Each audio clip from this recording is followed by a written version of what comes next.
The last half-century has seen Palestine in the middle of a complicated relationship with neighboring Middle Eastern countries, especially Israel, with both domestic and international conflict preventing the state from achieving global recognition. We wanted to know, just how powerful is Palestine? Well, although the entirety of Palestinian territory is violently disputed, it is generally understood that the self-declared state covers an area of roughly 2,400 square miles. That's smaller than most of the world's countries, and only about the size of the U.S.'s second smallest state, Delaware. By comparison, neighboring Israel is roughly 3 times as large. Due to their disputed status, the Palestinian territories are actually made up of 2 geographically separate regions, the West Bank and the Gaza Strip. The West Bank is surrounded on 3 sides by Israel and on 1 side by Jordan, and comprises about 94% of Palestine's total area. The Gaza Strip is located on the other side of Israel and is also bordered by Egypt and the Mediterranean Sea.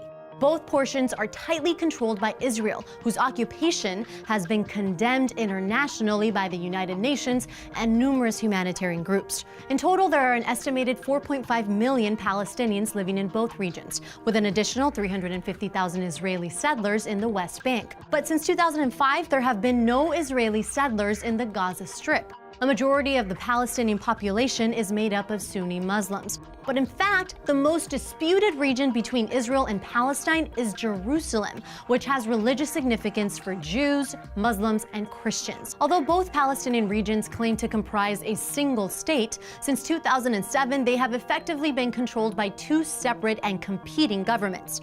The majority of Palestine was ruled by the Fatah party in the Palestinian Liberation Organization. The PLO is internationally considered the representative government of the Palestinian people. However, a 2006 election gave legislative power to another group, widely considered a terrorist organization, Hamas. The split led to Hamas taking over Gaza in 2007, and although reconciliation attempts are in process, Palestine is still divided between the 2 different factions. Despite the ongoing conflict, Palestine does have a small economy. Their GDP is roughly $13 billion and is predominantly based on agriculture. However, their top exports are fairly disparate, comprised of building stones, perfume plants, and scrap iron.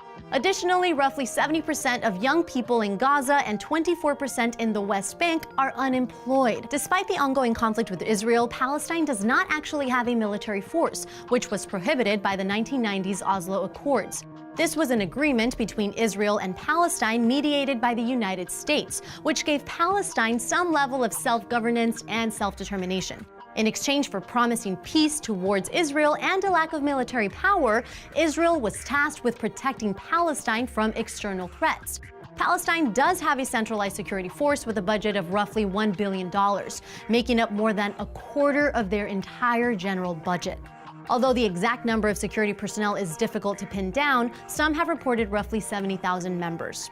Palestine may have international clout, but as a state, they have very little external influence. Of course, with an endless territorial dispute with Israel, competing internal governments, a meager economy, and a prohibited military, present-day Palestine is facing an uphill battle. Still, more than 130 UN member states recognize Palestinian sovereignty. And in 2012, they were granted non-member observer status.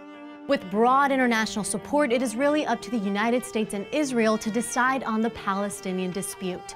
To get the whole story behind why Palestine still hasn't been able to achieve statehood, check out our video up top. And if you want to go back even further and learn about the history of their conflict with Israel, watch this video at the bottom. Thanks for watching TestTube News. Don't forget to like and subscribe for more videos every day.